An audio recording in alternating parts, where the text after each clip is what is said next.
Hoy se realizó una nueva audiencia en el juicio que se sigue contra Martín Vizcarra en su etapa cuando era gobernador regional. La Fiscalía sostiene que él habría cobrado coimas, que habría además coordinado por un lado y que las habría cobrado, motivo por el cual el Ministerio Público está solicitando 15 años de cárcel. Algunos juristas sostienen que ya no solo estamos en la etapa final, sino que además pronostican que antes del primer trimestre del próximo año ya podría haber un resultado, una condena o de pronto la absolución en contra del exmandatario también. Y hoy hubo dos testimonios claves, tal vez uno más que el otro, el de José Manuel Hernández, ex amigo, hoy delator, colaborador eficaz, que habló en contra de Martín Vizcarra y ha contado absolutamente todo, desde el momento en el que Martín Vizcarra le comenta que quiere solicitar una coima, cómo es que él se presta para ser el intermediador entre la compañía que luego habría terminado pagándole, según cuenta él, sobornos, ha presentado chats. Y todo esto se los vamos a ir presentando hoy a lo largo del programa. Vamos a comenzar con la primera parte, el momento en el que, según cuenta José Manuel Hernández, Martín Vizcarra se le acerca y le dice que sería oportuno solicitarle un monto determinado a la empresa para la ejecución de una obra en el gobierno regional de Moquegua. En esa conversación, el señor Vizcarra, lo primero que me pregunta es que si los conozco y si son serios, ¿no? Y que si había algo adicional. Entonces, cuando yo le pregunto qué quiere decir algo adicional, me dice algo, algún premio, porque ellos se comen la torta solos. La conversación devino en que si había algo para él, y él me habla de un monto de dinero. Entonces, de 1.300.000 soles. Entonces, yo le digo a Granados, mira, esto es lo que está pidiendo para que pueda no objetar la buena prueba. Díganos, ¿usted tiene conocimiento si se llegó a materializar ese pago de dinero o ese pedido de dinero? Sí, se llegó a materializar entre el 2014 y el 2016. Un testimonio clave, sin duda, que ayuda un poco a ver también cómo es que se fue dando la ruta del dinero de una persona cercana a Martín Vizcarra. Y lo vamos a conversar y analizar de inmediato con mis dos invitados que tengo esta noche ya en mesa.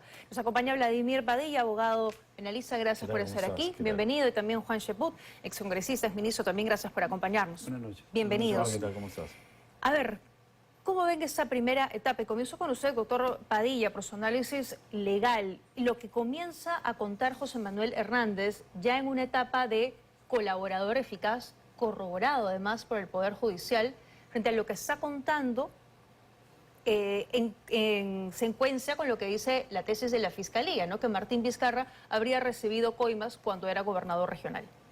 Nuevamente vas concadenando la tesis fiscal, en la cual tú tienes no solo una, sino varias personas que van relatando, digamos, de una manera uniforme lo que habría sucedido. Y en esa medida uno establece y dice, me pidió, el otro dice, oye, al final de cuentas, él me dijo que a través de mi persona pidiera, y es que se va concadenando y se va estableciendo la historia a través de diferentes personajes.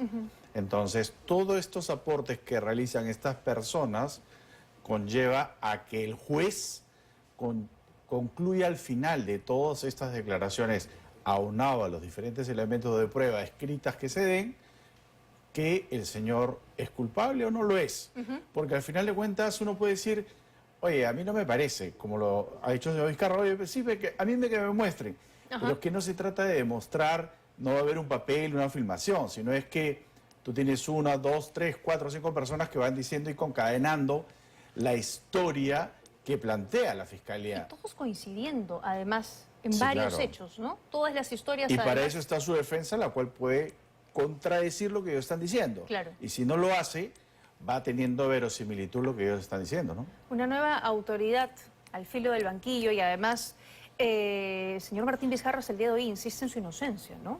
Bueno, él dice que lo prueben, no dice que es inocente. Bueno. Es una persona que no se ve eufórico señalando soy inocente ni cosa por el estilo. O sea, y yo más bien creo que ese argumento es el de aquella persona que se siente culpable. El testimonio de José Manuel Hernández es muy importante porque él fue la persona que llevó a Martín Vizcarra al ámbito de Peruanos por el Cambio y tenían una amistad desde la juventud, hace aproximadamente 30 años. Sí, desde el 80 y tanto se conocen, Claro, ¿no? se conocen desde muy jóvenes y por lo tanto es una persona que lo conoce bien a Martín. El hecho de que haya habido un giro en la posición de José Manuel Hernández significa de que está en una situación comprometedora. Y por otro lado, como bien ha dicho Vladimir, esto calza perfectamente con la hipótesis fiscal en el sentido de que es una persona que recibió sistemáticamente una serie de coimas, para hablar en lenguaje coloquial, lo cual lo compromete tremendamente. Entonces, yo lo que creo, ya yendo al ámbito político, es que ya se debería empezar a exigirle al ministro del Interior, en este caso, que no venga a decir de que tiene que esperar un mandato judicial para empezar, no a hacerle un cerco, sino a estar alerta sobre las posibilidades de que Martín Vizcarra continúe desenvolviéndose abiertamente, con absoluta libertad, y que sí esté por lo menos con una vigilancia, ¿no? Ahí es un punto interesante, ¿no? Porque además Martín Vizcarra recientemente se le han, diríamos de la manera más coloquial, relajado las medidas, y ahora que nos acercamos a la etapa final y cuando comenzamos a escuchar testimonios mucho más serios que lo incriminan en la presunta comisión del delito, pasa eso, ¿no? ¿Qué puede hacer o hasta dónde puede avanzar la Fiscalía para decir hay que cuidarlo porque el resultado puede ser favorable para nosotros? Fíjate, es curioso porque, como dice Juan, ¿no? En esta mesa han venido varios a buscar elogiar el trabajo policial, que la policía es lo máximo. Pero en este tema tan simple, la policía ya debería estar echando ojito como también debió haber hecho en el caso Boluarte. Claro, ¿se les ¿no? escapó? Se les escapó, quisieron que se les escape. Es igual aquí, ¿no? Claro. Entonces, no hay que ser un eficiente investigador para darte cuenta que otro testimonio más, los que sabemos más o menos de estas cosas, sabemos que ya el nivel probatorio es bastante contundente. Entonces, él no va a esperar a que lo condenen. Él eventualmente lo que va a evitar es que lo agarren y lo metan preso. Entonces, igual va a decir, acá hay un tema político, yo no me voy a sustraer. Y la pregunta es, ¿dónde está la policía? Porque, en efecto, como dice Juan, la responsabilidad directa va a ser el ministro del Interior. Y ahí sí, el ministro es el que debería estar con el tema de inteligencia policial estableciendo, oye, síguelo él, vamos a ver, porque es un tema de interés público. De acuerdo, entonces sí se pueden establecer ciertas medidas claro que hoy sí. por hoy, en tanto nos vayamos acercando, porque entiendo que además antes del primer trimestre ya podría haber una sentencia. Sí, claro. ¿No? De acuerdo, eso no va a demorar mucho. Vamos con una segunda declaración de José Manuel Hernández, cuando da detalles del cobro de coimas. El primer pago, como está en mi declaración, debió ocurrir entre fines de marzo y el mes de abril del 2014. Y en el chat le pregunto que si hay alguna novedad para el amigo del sur, ¿Quién es el amigo del sur? el señor Martín Vizcarra. ¿Hubo alguna entrega de dinero? Sí, y fui yo solo y me encontré con que Granados tenía un paquete preparado y me dijo, llévaselo esto Vizcarra. Salí de sus oficinas con el paquete, se lo di a mi chofer, el señor Carlos Aranda, que lo lleve a la casa del señor Vizcarra. Hay un mensaje del señor Vizcarra en que me dice alguna novedad, que si había algún pago de lo que habían pactado. Me contacto con el señor Rafael Granados y él me dice que recoge el paquete. Por eso que en el siguiente mensaje dice, ya lo recibí. En 3 oportunidades más recogí el dinero, ¿no? Con el argumento de que el señor Vizcarra no podía ir porque estaba ocupado. Cuando me dice, dile Rafael que ya terminó febrero, y otro chat que dice ya hace un mes enero, se refería a que se produjo un lapso ahí que no le hacían el abono del dinero que supuestamente le faltaba. Es un relato bastante cargado de detalles, revela conversaciones y cuenta cómo se habría dado finalmente la ruta del dinero, ¿no? ¿Cómo es que finalmente Martín Vizcarra llegaría a haber recibido esa cantidad de dinero? Claro, son testimonios sustentados, ¿no? Inclusive hay una gran cantidad de chats que se cruzan entre Martín Vizcarra y José Manuel Hernández, corroborando toda esta situación. Inclusive hay un evento que está pasando relativamente desapercibido durante el día de hoy, que tiene que ver con la preocupación de Martín Vizcarra respecto al fiscal Chávarri, que ya tenía información. Sí, lo vamos a ver en un momento también. Bueno, entonces, limitándonos a esa declaración de José Manuel, que tiene que ver con las exigencias de Vizcarra para el dinero, pues simplemente estamos viendo ahí a una persona que se había convertido en el corruptor. Porque si nosotros nos retrotraemos, veremos de que él le pide a José Manuel Hernández que acuda donde los señores, en este caso los empresarios, porque ellos eran dueños o se quedaban con toda la torta, Exacto. ¿no? Para que de esa manera pensaran en él y le dieran 1.300.000. O sea, él es el que pone el monto, él es el que exige la coima, por lo tanto es un personaje que parece que está acostumbrado a eso, ¿no? Ahora, justamente sobre los chats que le dan o le darían un poco de sustento a la declaración de José Manuel Hernández, el abogado de Martín Vizcarra le resta importancia, dice que Martín Vizcarra no se acuerda de esas conversaciones, que seguramente ellos han conversado, pero cuando le dijeron, ¿por qué Martín Vizcarra dice, ya recibí el sobre? No sé, no se acuerda, ha sido hace tantos años, y busca un poco restarle peso a la sustentación que da José Manuel Hernández. ¿Tiene sentido eso? Es que no tiene explicación, en realidad. Ahora, fíjate un poco concadenando. ¿Por qué ese señor sí tiene la verosimilitud de decir ello? Por lo que acaba de decir Juan, se conocen hace 30 años. Entonces, ¿tú con quién vas a tener esa afinidad de hablar tan descarnadamente y decirle, oye, anda, cobra por mí? Porque además está diciendo, oye, yo fui y mandé a mi chofer, y mi chofer fue y se lo dejó. Y él está diciendo, oye, mira, es tan igual el diálogo como los mochasueldos, ¿no? Oye, ¿qué pasa? No me está tocando el mes. Todos tienen la misma modalidad. Pero esta noche, ¿no? además, en otro programa le preguntaban al abogado lo mismo. Ya, pero ellos se conocen hace muchos años, había mucha confianza, por eso es que lo manda, ¿no? Para pedir el dinero. Y decía, pero tú puedes comprobar que había unas muestras de cariño entre ellos. No sé si el abogado espera que ahí diga un te quiero, te estimo, mi amigo, o algo que demuestre algún tipo de afinidad y cariño entre ambos, cuando la cercanía me parece que queda bastante corroborada. No, pero claro, sí lo sabía. Además, fíjate un detalle en concreto es. Si yo tengo un chat contigo, definitivamente, si tú me sacas un chat de hace 5 años atrás, tal vez te puedo decir no lo recuerdo, pero la pregunta no es esa, si lo recuerdo o no. Si es mío o no es mío. Así de simple. Y si no lo niego, es mío. O sea, en definitiva, ¿para qué le pide o por qué agradece un sobre?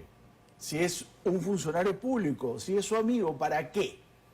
Entonces todo encaja, ¿te das cuenta? Claro, dentro de su teoría es que, como dice Juan, pruébamelo. Claro. Pero ya te probé que te dejaron el sobre. Pero es necesario que José Manuel Hernández haya abierto el sobre y haya visto que había dinero al interior que llegó finalmente a manos de Martín Vizcarra, porque eso es algo que también intenta desbaratar el abogado, que dice, José Manuel Hernández nunca abrió los sobres, no le consta que haya habido dinero, cuando hemos escuchado además en otros relatos que aparentemente el dinero se ponía en sobres de Manila y llegaba a manos de Martín Vizcarra. Entonces, ¿eso tiene sentido? ¿Tendría él que haber visto directamente la coima? Él era el tramitador, él no era el contador, o sea, ¿para qué le iba a contar? O sea, fíjate, al contrario, si tú te das cuenta es, si él llegara a abrir el sobre, él en cierta medida se involucra en ese tema, incluso él daría fe, oye, ya lo conté, ¿te das cuenta? Él simplemente es un tramitador de lo que el otro hace. ¿Y por qué el otro le responde, ok? Ya lo recibía, además dice, ¿no? Ya lo recibí en uno de los chats.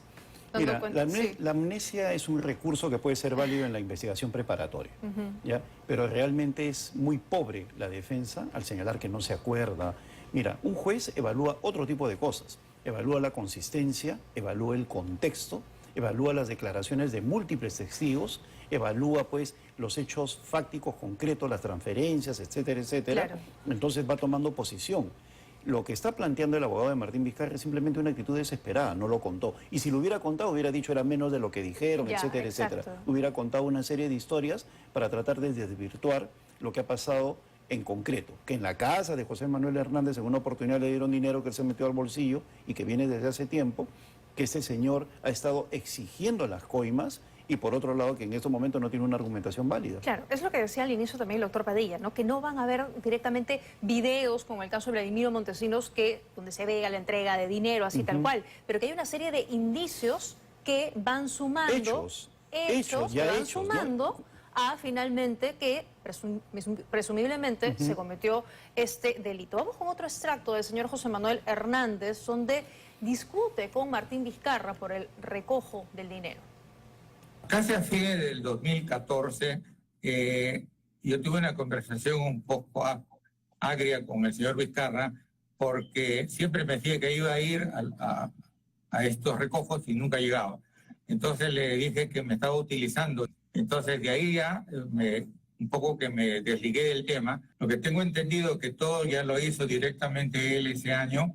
En 2 o 3 oportunidades me dijo que Castillo le tenía un saldo. El señor Vizcarra me pide que sea en mi casa, que se lleve en mi casa la reunión donde él pueda hablar con Castillo para pedirle el saldo. La reunión fue un poco tensa porque lo que me había dicho el señor Castillo es que ya le habían cancelado todo. El señor Vizcarra insistía que era un saldo, entonces el saldo tenía que pagarse. Fue a la casa y ahí es donde cierran ya el saldo que le debían. El señor Vizcarra decía que le debían 200.000 soles. O sea, encima reclamaba por el saldito extra, ¿no? Según lo que dice José Manuel Hernández. Le faltaba ahí un cachito más que no le habían terminado de pagar. Y lo exigía, por eso te digo, él es el elemento corruptor. Exigido, ¿no? Y por otro lado, a lo largo del juicio, inclusive de la Fiscalía, se ha visto a los empresarios mortificados, y cuando uno lee, se da cuenta entre líneas que los empresarios tienen que ingresar lamentablemente a un sistema en el cual los funcionarios públicos exigen coimas, ¿no? Y eso es un estado de putrefacción que hay en el país, que la verdad yo creo que hoy día se ha vuelto incontrolable, ¿no?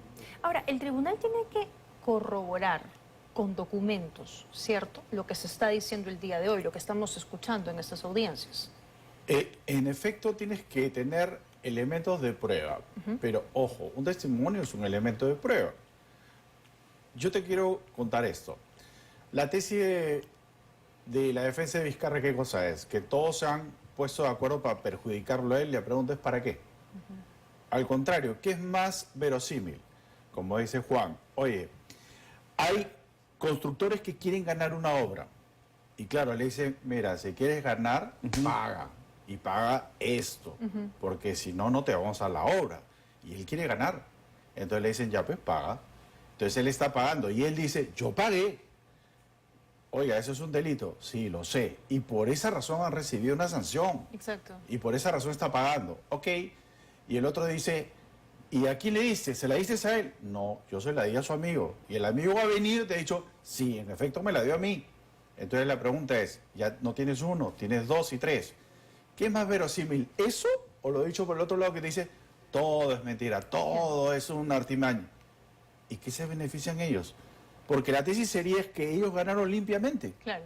Ganaron limpiamente y no le pagaron a nadie. Es lo que dice Martín Vizcarra, Entonces, ¿no? que son tan tontos en reconocer un delito y pagar una reparación civil para perjudicar a Vizcarra. O sea, ¿cuál sería el móvil? No Eso tiene es muy ningún cierto, sentido. porque las personas que han declarado, el señor Tejeda, hoy el señor Hernández, ellos, como los llama el abogado Martín Vizcarra, delincuentes, confesos, porque son personas Sí, claro que lo son. han reconocido que han cometido un delito. Pero que- con Vizcarra. Con Vizcarra, efectivamente, que han sido parte de esta trama de corrupción, recibirán o no sus beneficios en función a lo que hayan pactado finalmente con el Ministerio Público, avalado por el Poder Judicial, pero ellos también han reconocido que han sido parte del delito. O sea, no es que simplemente ellos van a salir bien librados y que toda la responsabilidad es de Martín Vizcarra. O sea, aquí hay una trama y de la que ellos además son parte. Vamos a escuchar un extracto más que tenemos de el señor José Manuel Hernández cuando cuenta que Martín Vizcarra estaba preocupado porque leyó en redes sociales que había información de que estos empresarios al parecer lo estaban delatando. Cuando llega el señor Vizcarra al departamento, ahí estaba muy preocupado por unos mensajes que aparecían en las redes sociales, que el fiscal, el señor Chávarri, tenía información sobre supuestas entregas de dinero al señor Vizcarra. Entonces él me comenta que había tenido una conversación con la gente de Obrainsa y que ellos de mutuo propio le habían dado algo. En ese momento lo corté y le dije, mira, no me cuentes nada. Nada de qué has hecho, solo dime qué es lo que quieres ahora, ¿no? Y él ahí ya se centró en pedirme que averigüe si estos señores realmente lo habían delatado. Me pide que hable también con los de ICSA. Es así como me pongo en contacto con la gente de ICSA y él me informa que él no había declarado nada, pero que la gente de Obrainsa eran colaboradores eficaces. Esta es la parte de la que me parece estaba haciéndose referencia al inicio. Martín Vizcarra preocupado por si estos empresarios lo estaban delatando ante el Ministerio Claro, hay Público. verosimilitud, ¿no? Por eso yo digo, acá el juez tiene que evaluar el contexto, ¿no? Y en ese contexto, por ejemplo, retrotraerse a qué pasaba con Martín Vizcarra en relación al fiscal Chávarri. Yo fui el parlamentario que investigó en la Subcomisión de Acusaciones Constitucionales al fiscal Chávarri. Y la verdad, como lo dije públicamente en ese momento, yo no me iba a dejar llevar por la tremenda presión mediática y del Ejecutivo que había sobre ese tema. Si nosotros vemos cómo se trató al fiscal Chávarri, y con esto no estoy diciendo de que él sea inocente o culpable, sino analizando los elementos de juicios que tienen que ver con este caso, pues simplemente, inclusive, el presidente dejó de asistir a una toma de posesión de mando en el Brasil para venir y enfrentarse a una decisión del fiscal Chávarri respecto a los fiscales Vela y Barba, ¿no? Él abandonó ese viaje y vino a ponerse al frente de la indignación ciudadana. Entonces, que él diga que estaba preocupado por Chávarri, acompañado de los testimonios o de las evidencias periodísticas o políticas de la época, el primer ministro Villanueva, el ministro de Justicia Vicente Ceballos, todos en contra del fiscal Chávarri, impulsados por quién, de motu propio o simplemente porque Martín Vizcarra lo pedía. Entonces, ese es otro elemento de juicio, la presión sobre la Fiscalía, porque ya tenía información de que había coimas de por medio. De acuerdo, de acuerdo. Ya tenía esa información y estaba al parecer preocupado, claro, quería sacarlo. Y ahí eso nos llevaría a otro elemento, el papel de Zoraida Ábalos, que también en esa época era asidua visitante de Palacio de Gobierno y del mismo fiscal Pablo Sánchez. De acuerdo, de acuerdo. Eso hay que verlo todo en contexto, ¿no? Hay que verlo todo en contexto. También es importante señalar que no solo hoy ha hablado José Manuel Hernández, sino también Tobías Puerta, exconserje de Obrainsa, y sigue también el mismo relato, que él fue a retirar dinero y que luego se lo entregó a Eller Tejeda. Eller Tejeda había dicho exactamente lo mismo en su momento, ¿no? Que lo enviaba a su conserje a retirar el dinero que finalmente llegaría a manos de Martín Vizcarra. ¿Cómo ven los argumentos de la Fiscalía? ¿Le parece sólidos? ¿Le parece que finalmente pueden lograr una condena? Piden 15 años. Es que si te das cuenta, la Fiscalía no ha inventado nada. O sea, la Fiscalía ha ido pulcramente punto por punto. Oiga, señor Tejeda, ¿usted me está diciendo esto? Sí, que mi conserje. Traiga al conserje. ¿El conserje ha ratificado eso? Check. Oiga, ¿y a quién se lo dio? Al amigo de Vizcarra. Tráigame al amigo. Check. Entonces, no se lo estoy inventando. O sea, y así otros trabajadores también, ¿no? Pero claro, o sea, entonces uno dice, oye, no me digas que sacaron dinero, que se lo dieron al amigo de Vizcarra. Es más verosímil que digan que el amigo de Vizcarra se quedó con el dinero. Pero acá nadie ha dicho eso, ni tampoco está diciendo, él está midiendo, sino, como tú dices, Juan, pruébamelo, Así ¿no? es. O sea, no te está diciendo eso, ¿no? Ahora, lo cierto es también, no es solamente esos montos, son varios montos. Y es fácil también determinar, oye, cruza el monto de dinero que él maneja. Claro. Porque a lo largo de todos estos años, a lo largo de todas estas investigaciones también, y es importante darse cuenta de un detalle. ¿Quién adjudicó la obra? ¿A quién la adjudicaste? Y nuevamente volvemos al razonamiento inicial. ¿Ellos por qué tendrían que echarse la responsabilidad si supuestamente el que otorga la niega? ¿Para qué? O sea, no tiene ningún sentido. Y lo hacen porque en efecto ellos reconocen la culpabilidad y quieren librarse de la culpabilidad. Tampoco no es gratis, ¿ah? De acuerdo. Están vendiendo su información. Están jugando ¿no? también su propio partido. Pero claro, Martín Vizcarra sostiene que el gobierno regional de Moquegua no tenía la autonomía para dar la buena pro, sino que eso pasaba por un OPS, ¿no? Un organismo internacional. Es lo que Claro. por ahí va la tesis de ellos, ¿no? Cuando finalmente entiendo que ellos lo Eso no hacen es tan cierto, ¿ah? en función a lo que pide, No, a los no. requerimientos del Porque gobierno un OPS regional. lo que hace es selecciona y te deja elegir. O sea, no es que un OPS elige por ti. O sea, un OPS, de acuerdo a lo que tú pides, hace una licitación internacional. De acuerdo a lo que busca hacer- pides, exactamente. De acuerdo a lo que tú pides. Exactamente. Y de acuerdo a eso te dice que te elijas. O sea, pero no es que un OPS asume el esto, ¿no? Claro, no es que te va a imponer, te va a decir, bueno, haces esta obra, trabajas con este contratista y listo. Vamos a escuchar lo que ha dicho Martín Vizcarra el día de hoy en su defensa. La justicia debe basarse en hechos, no en dichos. Y aquí no hay ni un hecho que lo corroba. Solamente es el dicho de una persona que es colaborador eficaz, que ha canjeado una condena personal en su beneficio y que no tiene ningún hecho. No hay una sola comunicación que se refiere a dinero. Él dice que recoge sobres que nunca ha verificado que sea dinero, es absolutamente claro, ¿no? Dijo que era evidente que había dinero. Es evidente, es lo que dice, ¿no? Pero no una constatación. La suerte acechada entonces para Martín Vizcarra. Sin ninguna duda, ¿no? Él está balbuceando ahí una respuesta, pero definitivamente no tiene a su favor ningún argumento sólido, ¿no? Contundente. Y creo yo que hay que evaluar todos los elementos de aquellas personas que han dado testimonios, que han mostrado una serie de documentos. Estamos hablando de un caso muy bien armado por la Fiscalía. Por lo tanto, yo creo que en los próximos meses él debería estar ahí enfrentando ya la carcelería, ¿no? ¿Sería así o habría que esperar, digamos, en caso sea una condena contra Martín Vizcarra, una apelación? Seguramente llegarán hasta la Corte Suprema, no lo sé. Mira, no, en este caso en concreto queda facultad del juez. O sea, en este caso el juez puede darle una pena efectiva, ingresarlo a la cárcel, si es que se le puede ingresar, y la apelación no suspende. Es facultativo, el juez se lo puede suspender. Pero en lo que él dice lo último, fíjate, él dice dichos, no son dichos. O sea, cada dicho establece un hecho. Y el hecho es que hubieron sobres. Él nunca dijo, el testigo nunca ha dicho que contó el sobre. Dice que entregó un sobre y que en el sobre había dinero. Ya, pues él reconoce que se ha habido un sobre. Ahora dice, no contó. Él agrega ese hecho. Pero... Y el lunes van a estar los empresarios que acudieron a la casa de José Manuel Hernández a entregarle directamente la COI. De acuerdo. O sea, Para darle más sustento, ¿no? al Entonces, lo que está haciendo la Fiscalía es correcto porque te está colocando los primeros testigos de impacto, ¿te das cuenta? Aquellos que acreditan lo que él siempre negó, que nunca había recibido un sol.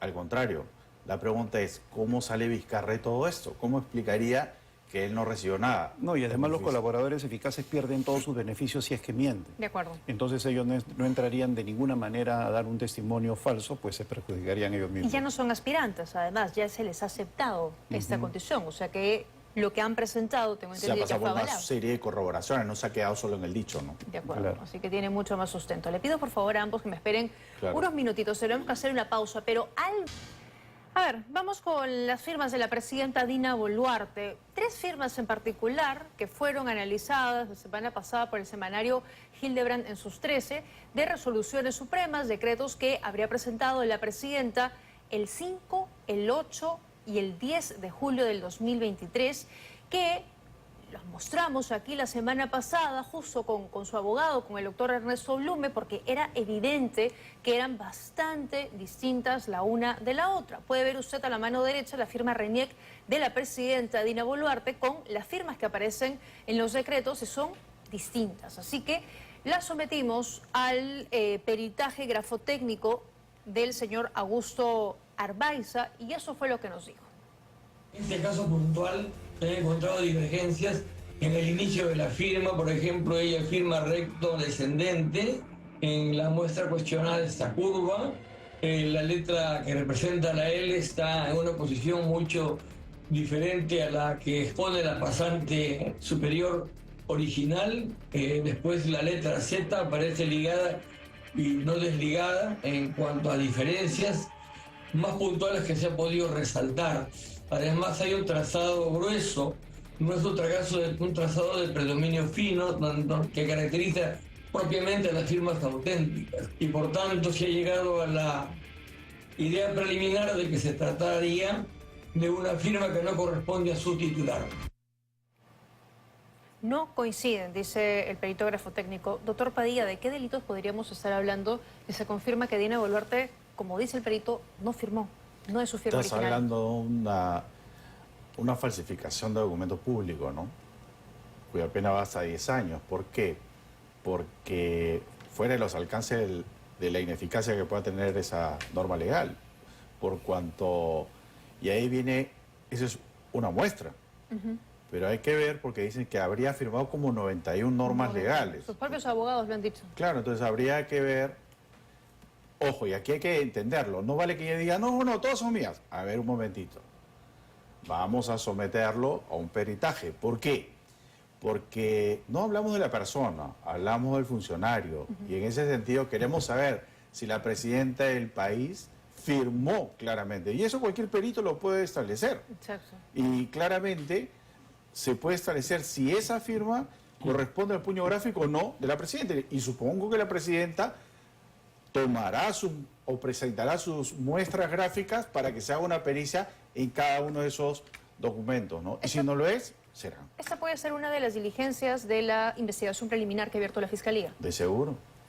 De acuerdo, Mira, por eso es de acuerdo. importante lo que yo señalaba en Sí. otra oportunidad, en otra casa periodística, en el sentido de que todo se detiene si la presidenta no informa de que va a ser sometida a una operación, ¿no? Y por lo tanto tiene que haber una sucesión, una continuidad presidencial. Si ella no firmaba, por dar un ejemplo nada más, el decreto que permitía el viaje del ministro Matios, él no podía viajar, ¿no? Así de simple, porque eso no está en la categoría del premier.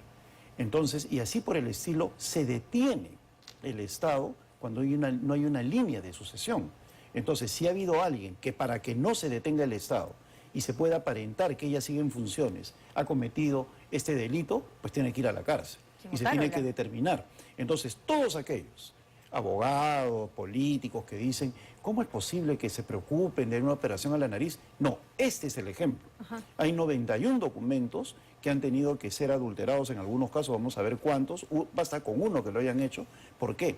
Porque el Estado se detiene cuando no se respeta la cadena jerárquica.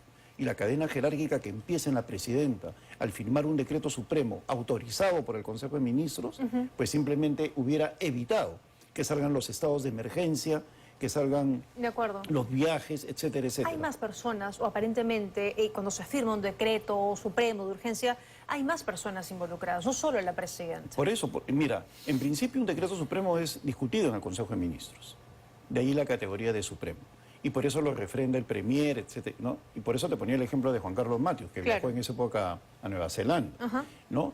Porque desconocemos que otros decretos, no puedo hablar de otros porque no sabemos cuántos más afirmados, dicen que 91 habría que ver para poder establecer bien si están con esa firma o no. Pero ella ya está en graves problemas, así sean dos. De acuerdo. Y ahí es importante tener en cuenta algo. Sí. No solamente comete el delito el que falsifica, porque ahí tal vez todo el mundo se tira la pelota y no sabemos, sino el que utiliza el documento sabe lo que es falso, como tú dices, ¿no?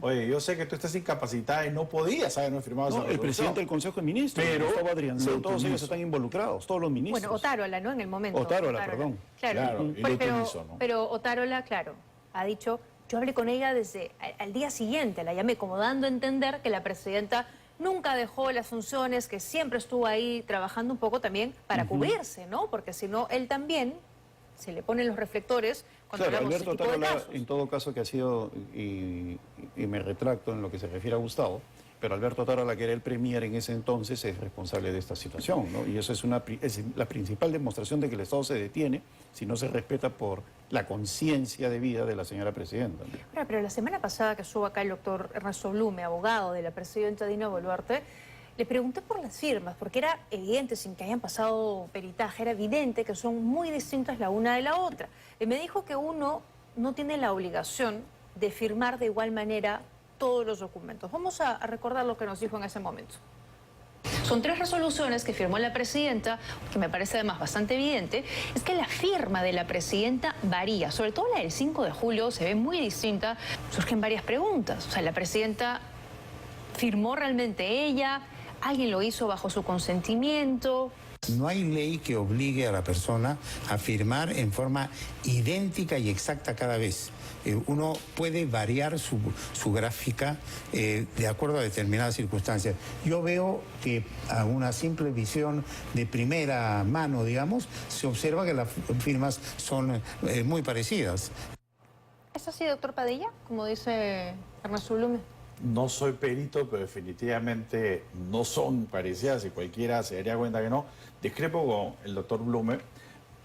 Uno puede variar, pero lo que sí cualquier perito te va a decir es que uno no puede variar sus grafismos y por eso te dicen que por más que tú trates de modificar tu firma, un perito te puede decir si procede o no procede el puño gráfico. Por eso ni el doctor Blume ni yo somos peritos.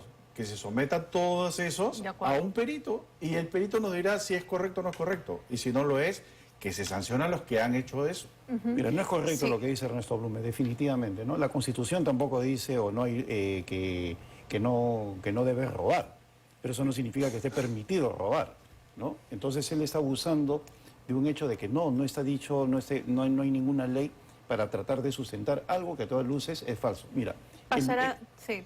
perdón, el mayor debate que ha habido en la historia del Perú político en los últimos años tiene que ver con la firma de Víctor Raúl Haya de la Torre en el año 79 en la Constitución. Pero como dice Vladimir, allí se decía no es la firma, pero los peritos indicaban de que a pesar del estado grave de Víctor Raúl, la declinación, las formas demostraban que era la misma persona.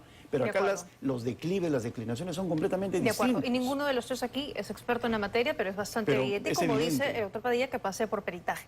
Me quedan un par de minutos, pero no quería dejar de consultarles a ambos sobre la propuesta que puso sobre la mesa hoy nuevamente la presidenta Dina Boluarte, pena de muerte para violadores. ¿Es una medida disuasiva? ¿Es una medida populista? ¿Qué piensa, doctor? Más populista es que diga, mochemos las manos a los mochasueldos, ¿no? O sea, yo creo que la gente estaría más contenta. Es absurdo, o sea, a ver, es absurdo porque si tú a la gente le quieres llenar de ilusiones diciendo que vamos a ver pena de muerte a los violadores, eso es un refrito que creo que yo más que nada busca desviar todo esto, ¿no? Sí. Busca desviar, porque para empezar, no vamos a volver la vida a esta niña que ha fallecido, tampoco se le aplicaría a este monstruo que ha matado a esta niña, sería para futuro. Y lo otro es, siempre va a caer, ¿sabes en quién? En las personas con menos recursos. Para empezar, ¿tienes policías que sean en su mayoría técnicos, honrados? No. ¿Tienes fiscales intachables al 100%? No. ¿Tienes jueces intachables? No. ¿A quién vas a reventar con ese tipo de medidas? Y no entro a un tema técnico, sino, por favor, más práctico y menos grave que ir contra la convención es que le corten la mano a quien roba el sueldo a las personas en el Congreso, por ejemplo. De acuerdo. ¿Qué piensa, señor Sheput, de esta medida? En un país donde hay 9 detenidos en esos momentos que son inocentes y que les han sembrado pruebas para justificar que están capturando a extorsionadores, llegar a este extremo, esta es simplemente una cortina de humo y es cruel porque está utilizando el drama de una familia para plantear una medida que ya fue abolida en el Perú en el año 78. Y para que veas cómo es la sociedad, entre el año 75 y 78 hubo una recatafila, como 12 fusilados. Y en una semana o en 10 días fusilaron como a 4 o 5 personas, ¿no? ¿Por qué? Porque se castigaba el asesinato de policías y las violaciones. Algunos de ellos inclusive ahora son santones, ¿no? Entonces la misma sociedad pidió alto a la pena de muerte, ¿no? ¿Por qué? Porque ya empezaron a fusilar durante el gobierno militar. Y por otro lado, y ahí se abre el debate, esto tiene que ir al Congreso. En la Constitución se tendría que modificar la Constitución. Pasarían más de 2 años y seguiríamos debatiendo. Y tratados internacionales. Y tendríamos que renunciar también, a los tratados. Entonces, simplemente es un acto cruel con la familia de utilización política de un caso lamentable, ¿no? De acuerdo. No hay garantías, además, y no ha dicho nada la presidenta sobre un problema o un tema, en todo caso, que sí está en sus manos. La reforma, por ejemplo, de la policía. En este caso, nuevamente, a la familia no se le atiende la denuncia por desaparición de una menor de edad, no se actuó a tiempo. Que empiece por sacar a Juan José Santibáñez. Si quiere, pero el tema es que ellas, que sí están en sus manos. Claro, sacar a un ministro incompetente, porque ese ministro es el verdadero culpable de lo que está sucediendo. Se ha disparado la delincuencia y goza del apoyo de Fuerza Popular, de Alianza por el Progreso, del alcalde de Lima. Eso está en manos de ella si verdaderamente quiere dar una medida de lucha contra la inseguridad. Muy bien. Gracias, doctor Padilla. Gracias también, señor Sheput, a los dos por haberme acompañado el día de hoy. Hemos abordado varios temas de la agenda política y judicial, como es usual en nuestro país.